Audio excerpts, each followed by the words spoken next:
Well, hello and welcome YouTube. Mr. Robinson back here with yet another brand new exciting video, all math-based of course, and as always it is an honor and a privilege to be serving you here, as it is every day, in my virtual classroom. If you come on, step on inside, I just finished a private tutoring session with another student, so I closed Zoom, and I'm right on this right now. I didn't even turn on the TV or anything. I want to eat after this. I want to get some things going. I got some grading to do.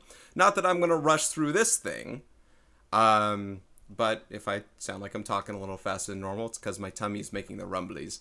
So I want to get going on that. If you're looking for a specific problem on what I'm going to do here, you don't even know what I'm going to talk about. Today, in this video, this is based on integrated Math 1 material, kind of Algebra 1 basis on linear equations, using slope-intercept form and point-slope form to write equations or graph equations or pull out information like finding the slope, a couple word problems here and there, a couple standard form problems, but I'm not going to graph out of standard form. I will convert to slope-intercept form and then move on from there.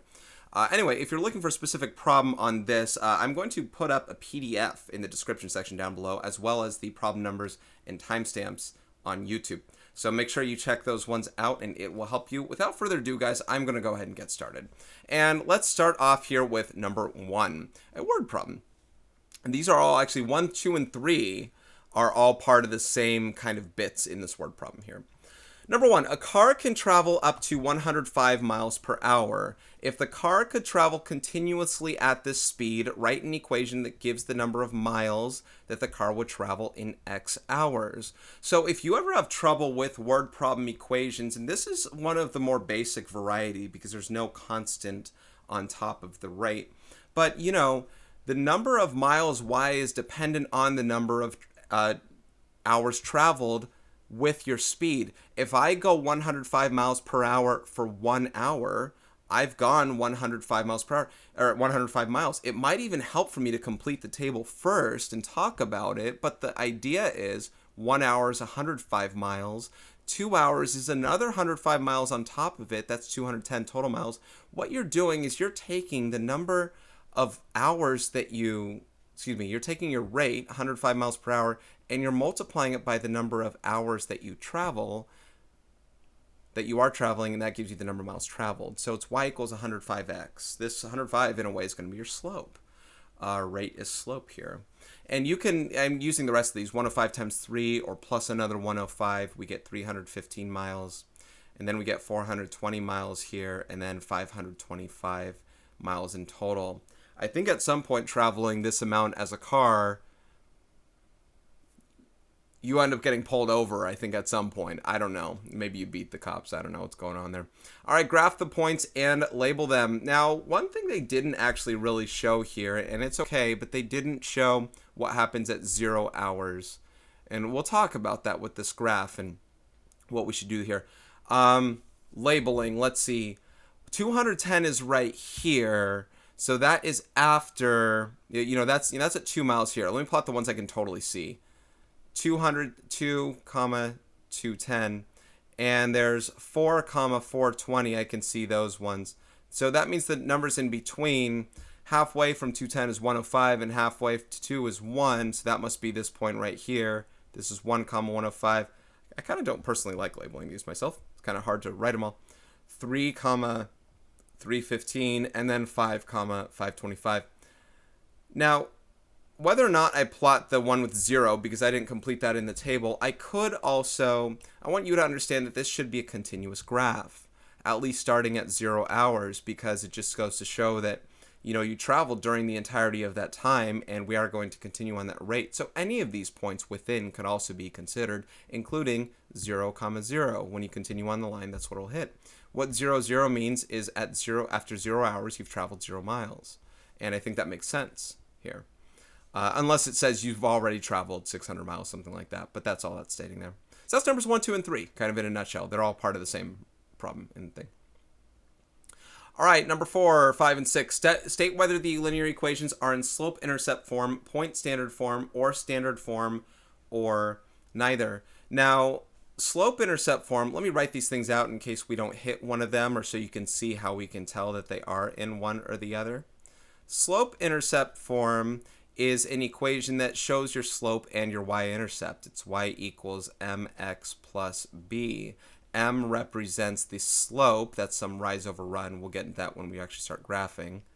Slope. And then B is your y-intercept, which of course we'll get into with the graphing. All right. So that's your slope and y-intercept. Point slope form is called as such because it reveals your slope and an actual point on the graph. So that looks like y minus y sub 1 equals m times x minus x sub 1. And for the sake of the rest of this video, I'm just going to say y1 and x1 if I ever call them that instead of x sub 1. M is still your slope just like before. M is still your slope. And then x1, y1, x1 comma y1 is a known point on your graph.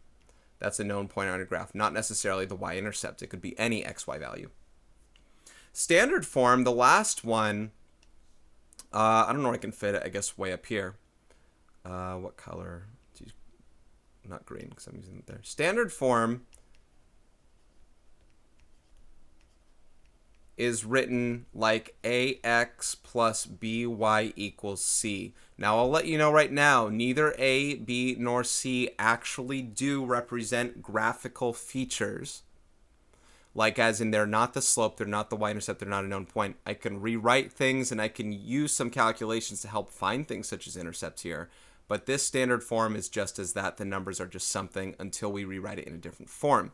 What's normally true about A, B, and C in standard form, and I can't guarantee how this thing was intending to do it, and I don't think I'm going to make my students do this, is generally A, B, and C, let me write this in green, A, B, and C are generally supposed to be integers, meaning non-fractions, non-decimals. They're generally supposed to be integers. I know my textbook states them as just any real numbers, so it could be, but they're supposed to be integers, where a is supposed to be greater than 0. What that means is you should have a positive integer here. These can either be negative or whatever, but they should be integers as well. So I'll state kind of both directions of that because I can see a decimal here. I'll state both versions of that if it's indeed in the form. But the idea of the form is x and y are on the same side of the equation. The constant's on the other side. All right. Slope-intercept form, point slope form, standard form, or neither. Y equals negative 5x. Now, this one could be rewritten as y equals negative 5x plus 0. Not rewritten as, but you could also add that information in as to say this is your slope, and the non-existent y-intercept also means that it kind of is also in slope-intercept form. I want to call this one slope-intercept form here. Now, I will give it the benefit of the doubt and state that this could also technically be in point slope form. I'll show you how when I rewrite this. So either answer would be accepted for me. Point slope form is also the case because this could be y minus 0 equals negative 5 times x minus 0, right? It's not, maybe it's not fully in the form with parentheses, but the idea still comes in play. If I can add 0 here, then I could subtract 0 here. And negative 5x with parentheses is the same as negative 5x without parentheses. So I contend they're the same thing. I see this more as slope-intercept form, but I can happily call this point slope form and give that. And that point that it's crossing through is 0, 0 with a y-intercept of 0 and a slope of negative 5. So either is accepted to me. Number 5 has the standard form appearance, ax plus by equals c, where a is 2, b is negative 3, and c is 17.5. The reason I might go against calling this standard form is only because c is not an integer, but it depends on what your teacher is asking you to stress the importance of. I will not stress that importance as far as being an integer or not, or a being positive only, although a is positive here. So I'm going to happily call this one standard form for my particular class for this particular year. In a different class and in a different environment, you never know. Sorry, my nose is itchy. In a different class and in a different environment, you never know. I might be talking again about, because if I want someone to write something in standard form, I do want all integers. I want my a to be positive, but I'm not having my class write in standard form. So there's that. And this one also is the same kind of, is it actually in standard form or not? I'm going to go ahead and write standard form one more time, but what's the pickle this time? I'll put question marks. What's the pickle this time? The 3 is negative. The x term has a negative coefficient. And that's the idea, right? The actual standard form that I would want to write myself is a positive 3x, a negative 7y, and a negative 11. I know to some people that might look kind of weird, but the idea of standard form having the x term positive is actually a qualification of many a standard form. For my students, I'm just asking, are x and y on the same side of the equation? Is it linear? Things like that. So standard form, sure, I'm good with it. I'm going to move on to the next questions, if that's okay. It's definitely not point slope form or slope intercept form. These could technically be neithers depending on the teacher who you have.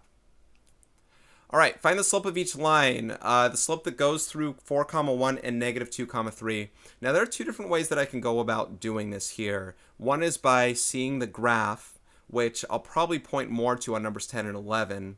So I'll start with kind of the other way, which is I can label this as like an x1, y1 and an x2, y2. I actually don't prefer what I just wrote. I'll mention in a second one.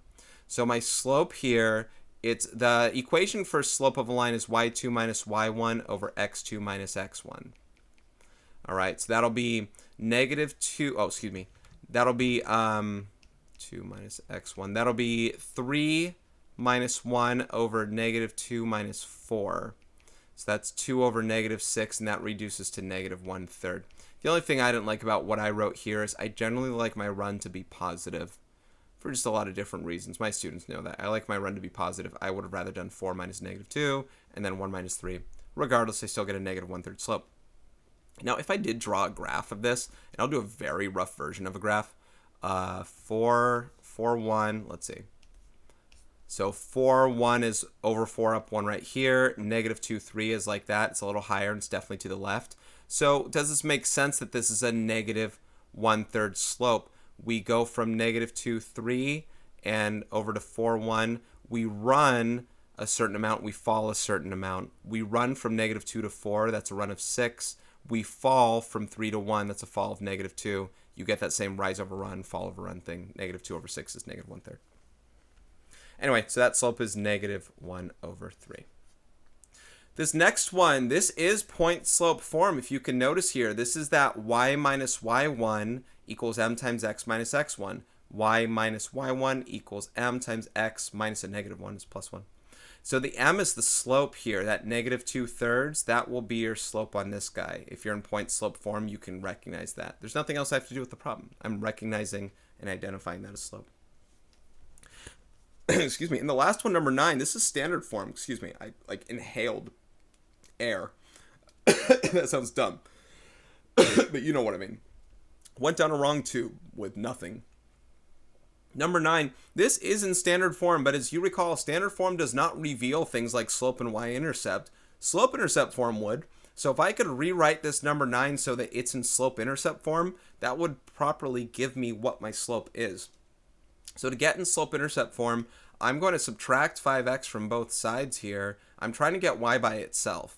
So I'm going to subtract 5x from both sides, and now I have negative 2y equals negative 5x plus 17. That 17 is positive, doesn't combine with the negative 5x. I want the x term first to get mx plus b. Now I have to divide everything by negative 2 to get y by itself here, and I'm going to get the equation y equals positive 5 over 2x minus 17 over 2. They're not asking me to graph it or do anything else with that. They are asking me, however, to identify my slope. And that 5 over 2 would indeed be my slope there. 5 over 2. Rise 5, run 2, if I did graph from another point. So I got it in y equals mx plus b form, slope-intercept form. And then that m then therefore reveals my slope of my line when I get there. Okay, number 10 and 11. Whoops, hang on. Let me lock that in place as I can move the other stuff over. Number 10 and 11 are graphs, and we're still trying to find the slope of the line. This is where I can literally just use the graph to do this. I'll show you the alternative, of course, if you want to use the slope formula. From one point to the other, I want to find out how much I rise as I run to the right here. I'm rising 1, 2, 3, 4, and I'm running 1. Therefore, the slope is 4 over 1 or 4. Either one works as long as it's reduced. That's fine. Now, if you wanted to do this, you could plot this point as negative 3, negative 3, and this point as negative 2, 1, and you can use your slope as y2 minus y1 over x2 minus, whoops, I did that wrong, hang on. If my y2 is 1, my x2 has to be negative 2. y2 minus y1, you can see why I don't prefer this method, over x2 minus x1. And you might realize as well, this is huge overkill for a problem where you could have just counted 4 up and 1 over. 1 minus negative 3 is 1 plus 3. Negative 2 minus negative 3 is negative 2. Whoops, negative 2 plus 3. 1 plus 3. Excuse me. Look at me, guys. Either because my tutoring binge or because I really resent this concept when I have this here. 1 plus 3 and negative 2 plus 3. There we go. 1 plus 3 is 4. Negative 2 plus 3 is 1. 4 over 1 equals 4. So again, I would use that graph. I'm not going to do the y2 minus y1 stuff here. One reason I wanted to do it here is to show the minus the negatives become pluses.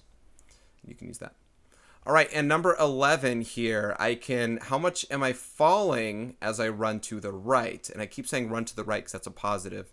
I fall 1, 2, 3, 4, 5. You fall of 5 is a negative 5. I run 1, 2, 3, 4. A run of 4. My slope here, rise over run or fall over run, is negative 5 over 4, like that. Okay, from one point to the other. Okay, number 12, write this in slope-intercept form, show all work. So this is going to be a lot like my number 9. I wrote that in slope-intercept form to get my slope of that previous one. So I'm going to do the same thing here. I got to get y by itself. So I will begin by adding 8x to both sides here, like so. And now I have positive 6y equals positive 8x minus 12, as that 12 is negative. I can divide by 6, and I'll divide everything by 6 here. The 8 divided by 6, 12 divided by 6. 6 over 6 is 1, so I get 1y equals. 8 over 6 reduces to 4 over 3. Got an x there. 12 over 6 is 2, so I got a minus 2, just like that. And that will be my answer. Y equals 4/3 x minus 2. That's my slope-intercept form. My slope, of course, because I think we're going to start graphing on the other side, my slope is 4/3 and my y-intercept is negative 2. All right, that's the front side. This might be a record pace for a solution guide video that I'm due here because I'm only 17 minutes in. All right, write y plus 2 equals negative 5 times x plus 2 in standard form, show all work. I stated I'm not going to do standard form.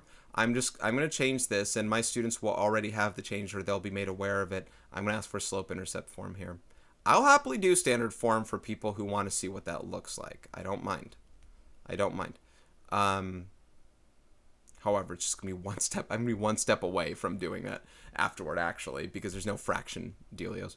All right, so right here, to write it in slope-intercept form, again, I have to get y by itself. And also, I need just two terms, an x term and a constant term.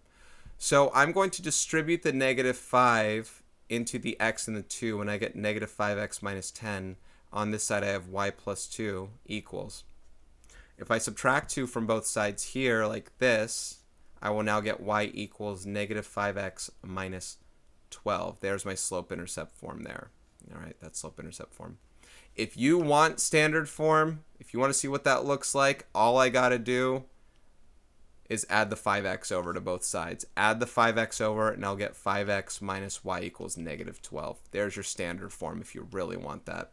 But slope-intercept form is the one I'm going to look to here. Distribution, and then moving the other term over. Y equals negative 5x minus 12. Okay. All right, here we go. Let's graph each line here, numbers 14, 15, and 16. Number 14 is in slope-intercept form. So your slope here, your slope is 3 over 2. That means I will rise 3 and run 2 from my previous point that I'm at. My y-intercept here, my b value is negative 4. That means I'm going to start at the point 0 for x and negative 4 for y. So I'm going to start down at 1, 2, 3, 4 right here. Boom. My slope of 3 over 2 means every point from here I shall rise 3, 1, 2, 3, and run 1, 2 like that. Find a point. And rise 3, run 2. I ask my students to fit as many points as they can based on their graph. I can't really fit this other point really that well. I kind of can, so I will. Again, my students might not have to do that one. But get as many points as you can before you draw a line that connects these dots with arrows, of course. And you get that guy right there. And there's the graph. Y equals 3x minus 4. Number 15, y minus 2 equals negative 2 times the quantity x plus 3. It is possible, and I'll confirm by showing you this later, it is possible for you to graph by converting into slope-intercept form and doing that. I will show you how to graph out of point slope form first though, and then I'll convert it to slope-intercept form to confirm that it is indeed the same graph because it has the same y-intercept as that. Now to pull out the information here, my slope on this guy of -2 means that the slope is -2 over 1 down to right 1, or +2 over -1, either or. Just make sure you don't put a negative on both. We won't go down and left. We'll either go down and right or up and left, depending on the points that we have and what we're using. So that's one of the points there. Now, is this the same equation as that other one that we were looking at? Where was it? That one? No, it's not the same. But I want to be on the screen to get my point slope form here. My point slope form is this right here, and I want to pay attention to it with you guys. The equation does show a minus y1 and a minus x1. That means if we see a minus something there, that means the actual value itself is just the positive. Minus y1 and -2 means the y value of my point is indeed a 2. It's a +2, not a negative. Minus, the y1 is the point that we're looking for. The x1, on the other hand, x plus 3 means x minus -3. And I'm calling attention to that because the formula shows a minus. If the formula says we're subtracting our x1, and if we're subtracting a -3, that means the x value is a -3. Basically, you take opposite of what's there. +3, it's a -3. -2, it's a +2. I know it's a little weird. If you practice it a little bit, it'll make sense. So I can start at the point -3, 2 like that. From here, I can apply my slope of -2 over 1. So from here, I can go down to right 1, down to right 1, down to right 1, and that's all I can really fit right there. I can also fit one more point if I go up to left 1. So up to left 1 right there, that's another point. So I can draw my graph right there, and that will be totally suitable. Lines with arrows. Hopefully you can kind of see the arrows. There are arrows on the end of the ends of those graphs. Look at 1080p. Now, I said I would confirm that this thing, even if I rewrote it in slope-intercept form here, would give me the same graph. What I'm looking for, basically, as this crosses through -4, what I'm basically looking for is an equation that looks like y equals -2x minus 4. Will I get that? Because this is the y-intercept and this is the slope. So let's check that. -2 times x, -2 as -2x, -2 times 3 is -6. So I have y minus 2 equals -2x plus 6. If I add 2 to both sides, -6 plus 2 is -4. So I do get y equals -2x minus 4. That confirms it's the same thing. I'm checking things 1 second. Okay. I was thinking or hoping we would take some things with graphs and we'd write equations out of them. I guess we're not doing that. All right, now number 16, this one's in standard form. I'm going to convert it into slope-intercept form, and then I'm going to graph it. So 5x minus 4y equals 16. Let's go ahead and get y by itself. Subtract 5x from both sides here. By the way, there is a way to graph out of standard form by finding the x and y intercepts. I don't recommend it for this problem. I won't explain detail as to why, but it does have to do with the x-intercept being a fraction.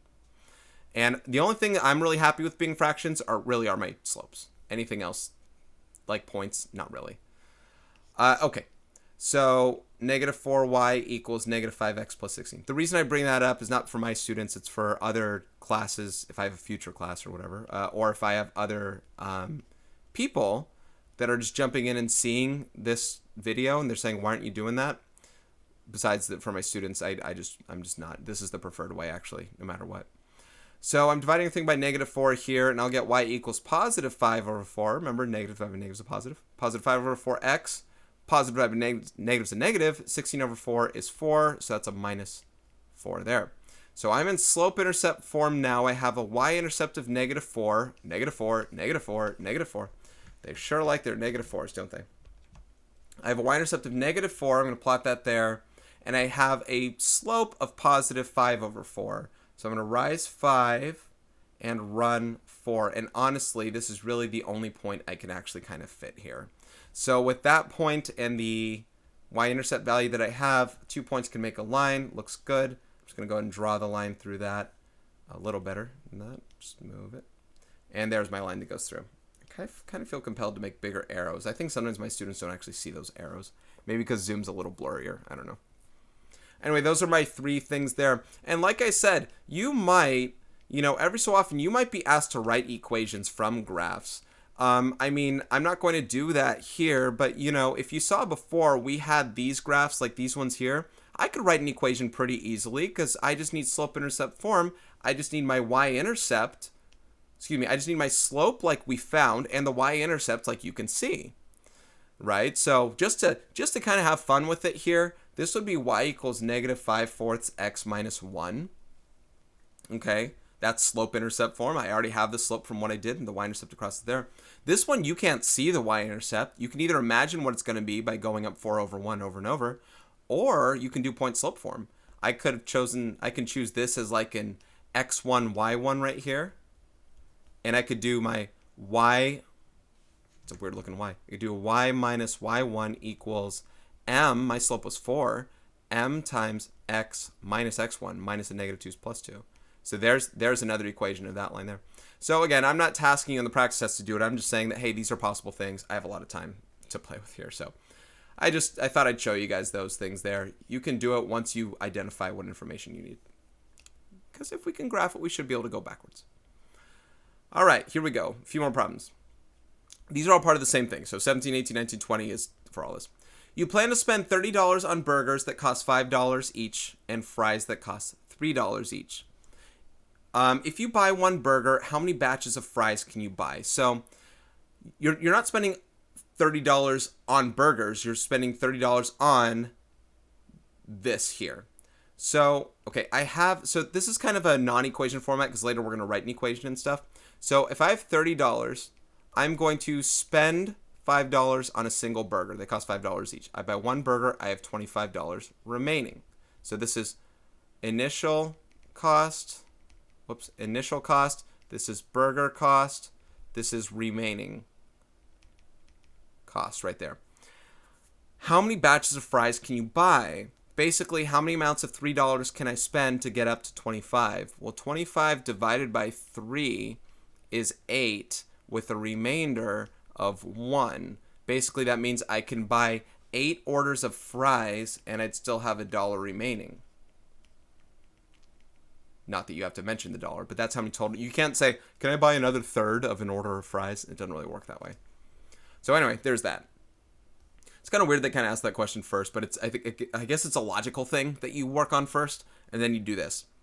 Let x equal the number of burgers you buy and y equal the number of batches of fries you buy. Write a linear equation that describes this problem. Okay, now this one is actually one that's best to write in standard form because what you're going to do is we're going to take the number of burgers we buy, the cost of each burger, and multiply it by the number of burgers that we buy. If I buy 2 burgers, I'll do 5 times 2. If I buy 7 burgers, which I couldn't afford, I'd do 5 times 7. 1 burger, 5 times 1. So this is the cost of all burgers right here. That's a cost of burgers. X burgers specifically. I'm going to add that to the cost of all my fries. You take the cost of each batch of fries, I say order of fries, multiply it by the number of orders of fries there.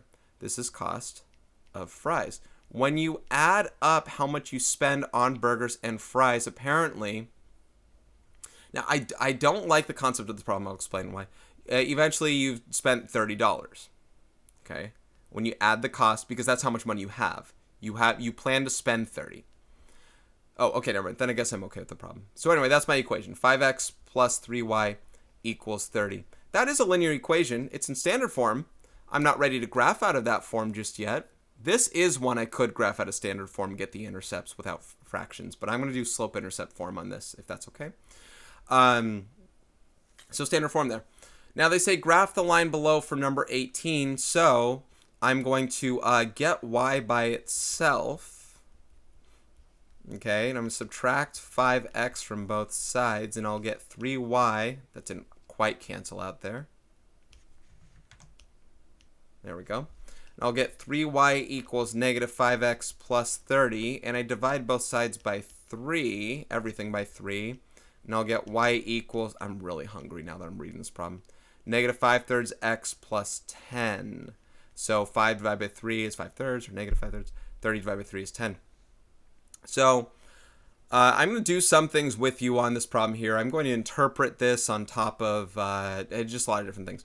So 10 is right here. If I go down 5 and over 3, I get another point right here. And if I go down 5 and over 3, I get a point right here. Now, some interesting items to note for this problem here. Number one is a question of, do I connect these dots? The answer may be no. I'm going to draw kind of a it's kind of a transparent line here, even more transparent. The answer might not be no, and I want you to think about as to why this is. And it has to do with the concept of the problem here. You can only buy whole amounts of burgers or fries. None of these, this is an integer point. This is 0, 10. I will happily label these for you.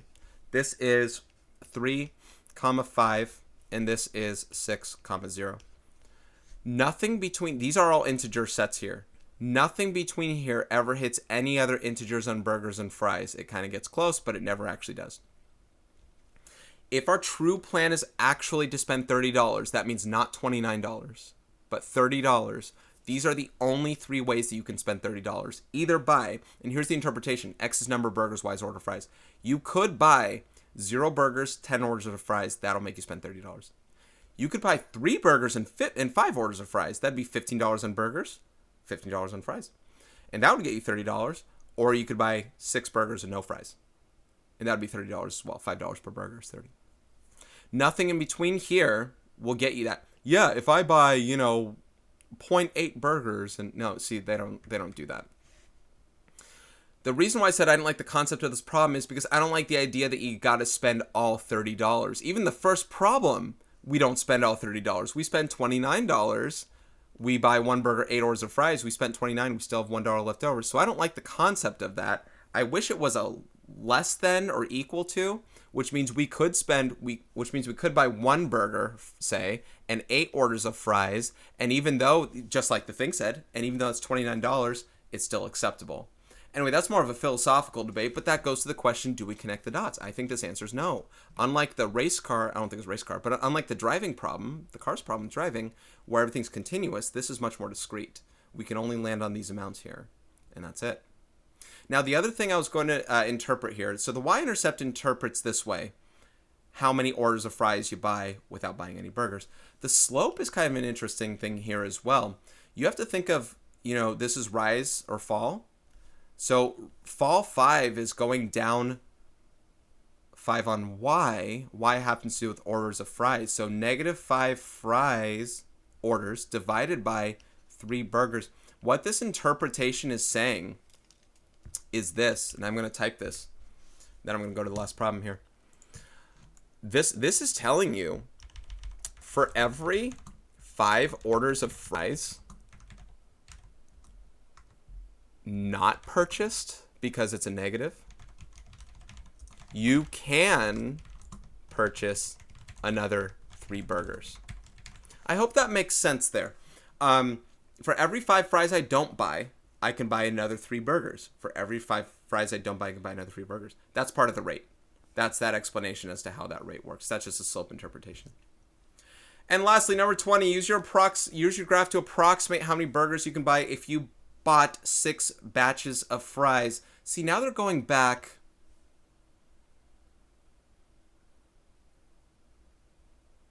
Okay, now they're going back to me thinking like I should connect these dots again. I shouldn't. They're asking me to approximate. I don't love the question. I'm just going to tell you right now, because you have to you do have to underestimate here. But anyway, I was explaining to you why you shouldn't have to do it. I'm sorry. Anyway, this is for number 20. 6 is right here. How many burgers is that? Is it 2 or 3? Well, remember, you can't buy 3 because 3 burgers would be $15. 6 batches of fries, 6 times 3 is 18. That'd be $18. That's $33. You can't buy that many. So, and we're not going to buy half a burger either. So I got to say I'm approximately, I guess, going to buy 2 burgers there. 2 burgers. If this was a question for my class on a test, I'd make sure that the question looked a little more like something that would be continuous or that would hit integers or both. So anyway, 2 burgers there is how many I could buy if I bought 6 packages of fries. Anyway, that is that practice test right there, so hopefully I covered all the different things. Not a lot of graphing out of standard form. I do apologize for that. But yeah, check the description section for timestamps of any of the problems that you want to see there. That's it. I'm going to eat, guys. Take care.